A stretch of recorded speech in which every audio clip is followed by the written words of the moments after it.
السلام علیکم ناظرین، آج لائیو شو میں حامد میر نے انکشاف کیا کہ انہیں ایک نمبر سے کال پر دھمکی ملی کہ آپ ایک لائیو شو کریں اور اس میں عمران خان پر آپ یہ والے الزامات لگائیں۔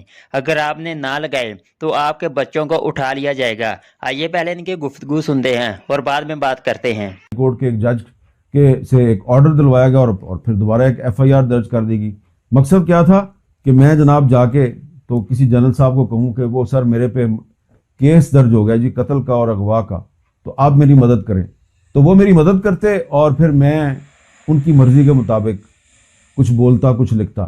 پاکستان میں کہ آپ کو جھوٹے مقدمات میں انوالو کیا جاتا ہے، آپ پہ جھوٹے الزامات لگائے جاتے ہیں، آپ کی فیملی کو تھریٹ کیا جاتا ہے، بلکہ آپ کے سکول گوئنگ بچے جو ہیں ان کو تھریٹ کیا جاتا ہے، اور پھر ڈیل کی جاتی ہے کہ آپ ہماری مرضی کے مطابق بات کریں، آپ ہماری مرضی کے مطابق لکھیں، اور جب کوئی بات نہ مانے تو اس کو پاکستان کا دشمن ڈکلیئر کر دو، اس کو کرپٹ ڈکلیئر کر دو، اس پہ کوئی بھی الزام لگا دو۔ اور اس میں انفارچونیٹلی آپ کی اپنی کمیونٹی کے لوگ بھی جو ہیں وہ آپ کے خلاف جو ایک پروپیگنڈا کی جنگ ہوتی ہے وہ اس کا حصہ بن جاتے ہیں۔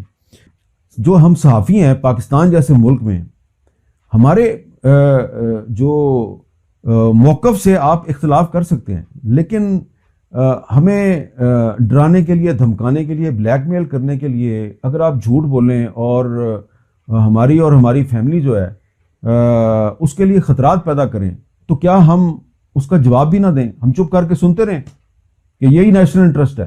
یہ نیشنل انٹرسٹ نہیں ہے۔ انہوں نے ایک دن مختلف ٹی وی چینلز کے مالکان کو بلایا اپنے پاس، اور ان کو بلا کے تو کہتے ہیں جی کہ یہ حامد میر جو ہے نا، یہ اجمل قصاب کے گاؤں گیا تھا اور اس نے ٹی وی پہ ایک پروگرام کیا، اور اس کے بعد 2-3 ٹی وی چینل نے میرے خلاف کمپین شروع کر دی، اور ایک ٹی وی چینل نے دوبارہ مجھ پہ توہین رسالت کا الزام لگا دیا۔ تو میں نے جو اس وقت کے D G I S P R تھے میجر جنرل آصف غفور، اس وقت میں نے ان سے کہا کہ جناب ذرا کوئی ثبوت تو نکالیں کہ میں کبھی اجمل قصاب کے گاؤں گیا یا میں نے کبھی وہاں پہ کوئی پروگرام کیا۔ نہ میں اس کے گاؤں گیا، نہ میں نے کبھی وہاں پروگرام کیا، تو یہ آپ کا آرمی چیف جو ہے یہ میرے پہ جھوٹا الزام لگا کے اور میرے خلاف کمپین شروع کروا دیا۔ تو انہوں نے کہا سوری ہم سے غلطی ہو گئی۔ تو اندازہ لگائیں، یعنی کہ جھوٹ کو ایک ہتھیار کے طور پہ استعمال کیا جاتا ہے صحافی کے خلاف، اور جب صحافی جو ہے وہ پھر اس جھوٹ کی تردید کرے یا وہ جوابی تنقید کرے تو کہا جاتا ہے آپ ہمارے آرمی چیف پہ تنقید کرتے ہیں۔ بھئی آپ پہلے آرمی چیف کو یہ تو بتائیں نا کہ تم جھوٹا الزام لگا رہے ہو،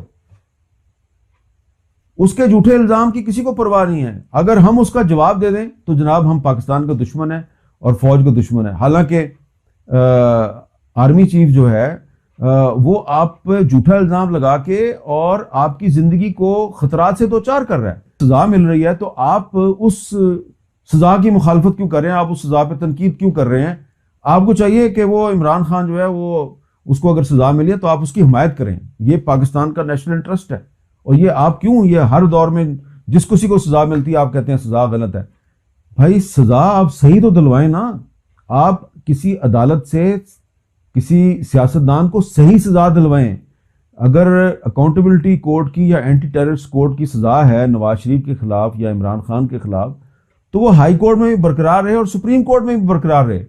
یاد کریں، میں آپ کو یاد کرواتا ہوں کہ جب سپریم کورٹ آف پاکستان نے نواز شریف کو نااہل قرار دیا، ڈسکوالیفائی کیا، تو اس وقت یہ کہا گیا کہ یہ پاکستان میں پہلی دفعہ جناب کوئی صحیح فیصلہ ہوا ہے، اور پھر اسی سپریم کورٹ نے نواز شریف کے خلاف سپریم کورٹ ہی کے فیصلے کو ختم کر دیا، 62(1)(f) کے تحت جو فیصلہ دیا گیا تھا۔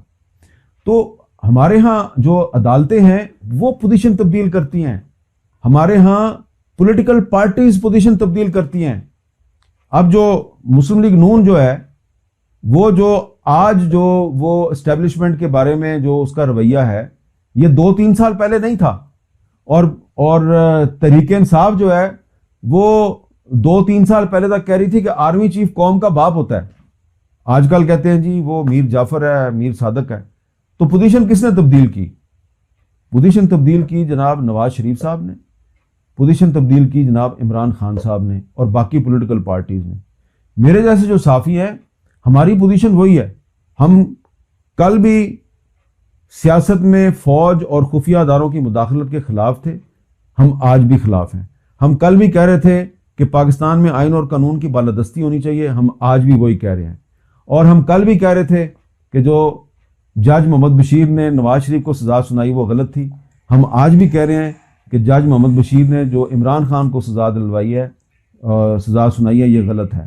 تو جج محمد بشیر صاحب جو ہیں وہ 2018 میں بھی چاہتے تھے کہ ان سے سزا نہ دلوائی جائے, اور انہوں نے درخواست بھی دی تھی کہ مجھے نواز شریف کے کیسز سے علیحدہ کیا جائے. انہوں نے 2024 میں بھی درخواست دی کہ مجھے عمران خان کے کیسز سننے پہ لگا دیا ہے تو مجھے چھٹی چاہیے خرابی صحت کی بنیاد پہ. ان کی چھٹی کی درخواست منظور نہیں ہوئی. تو ہمارا موقف یہی ہے کہ پاکستان کے مسائل کا حل جو ہے وہ آئین اور قانون کی بالادستی ہے, اور آئین اور قانون نے ہر ادارے کا ایک کردار متعین کیا ہے, اور ہر ادارے کو اس کردار کے اندر رہنا چاہیے. مجھ جیسے صحافیوں کو بھی اس کردار کے مطابق جو آئین میں لکھا ہوا ہے اپنے فرائض سر انجام دینے چاہیے. تو بس بتانا آپ کو یہ تھا کہ بہت سے لوگ آج کل یہ کہتے ہیں جی کہ آپ پر تو عمران خان کے دور میں بڑی پابندیاں لگیں, اور عمران خان نے تو آپ کے ٹی وی پہ چلتے پروگرام بند کرا دیے, تو اب اگر اس کو سزا دی گئی ہے تو آپ اس پہ تنقید کیوں کر رہے ہیں؟ تو میں ان کو یہ کہتا ہوں کہ آپ عمران خان کو سزا دلوانی ہے تو اوپن کورٹ میں دلوائیں نا. یہ کیا بات ہوئی کہ جیل کے اندر ایک سیکرٹ کورٹ لگا دیا آپ نے جس تک ہمارے جیسے لوگوں کی ایکسیس نہیں ہے, ہمیں کیا پتا ادھر آپ نے کیا کیا ہے. تو بالکل آپ نے عمران خان کو سزا دلوانی ہے, سزا دلوائیں, لیکن اوپن کورٹ میں دلوائیں, تاکہ پھر مجھ جیسے لوگ جو ہیں وہ بھی جا کے دیکھیں کہ ادھر کیا ہوا ہے. اور اگر صحیح سزا دلوائیں گے اور جج صاحب جو ہیں وہ ٹھوس شواہد کی بنیاد پہ کسی بھی سیاستدان کو سزا دیں تو بالکل ہمیں اس پہ کوئی اعتراض نہیں ہے. لیکن اگر سزا جج محمد بشیر صاحب 2018 میں نواز شریف کو دیں گے کسی کو خوش کرنے کے لیے, اور 2024 میں دیں گے جیل کے اندر ٹرائل کر کے, تو میں تو اس قسم کی جو سزا ہے میں تو اس کو سپورٹ نہیں کر سکتا. تو اس میں ہمارا کیا قصور ہے؟ تو میں نے آج آپ کو بتانا یہ ہے کہ بہت سے لوگ یہ سمجھتے ہیں کہ شاید ہم نے قسم کھائی ہوئی ہے کہ ہم نے ہر حکومت پہ تنقید کرنی ہے, یا ہم اپنی کو پوزیشن تبدیل کر لیتے ہیں. بتانا آپ کو یہ ہے کہ پاکستان میں جو صحافت ہے یہ اتنا مشکل کام ہے. تو دیکھا ناظرین, ہم ایک ایسے ملک میں رہتے ہیں جہاں پر جمہوریت نام کی کوئی چیز ہی نہیں ہے. وہ ملک کیسے ترقی کر سکتا ہے جہاں پر صحافی کی زندگی محفوظ نہ ہو اور اسے دھمکیاں دی جائیں کہ آپ دوسروں پر الزامات لگائیں ورنہ آپ کی زندگی ختم کر دی جائے گی. اگر صحافی کی زندگی آزاد ہوگی تو پھر ہی وہ اپنی صحافت کرے گا. اگر اس کی زندگی خطرے میں ہوئی تو ملک ترقی نہیں کر سکتا. اگر ہم نے جمہوریت لانی ہے تو ان طاقتور لوگوں کو شکست دینی ہوگی اپنے ووٹ کی مدد سے, ورنہ یہ لوگ اسی طرح ہمیں بھیڑ بکریوں کی طرح استعمال کرتے رہیں گے اور اپنی طاقت کے ذریعے اپنی مرضی کے فیصلے کرواتے رہیں گے. آپ نے بس 8 فروری کو اسے ووٹ دینا ہے جو ان طاقتوروں کے خلاف ڈٹا ہوا ہے.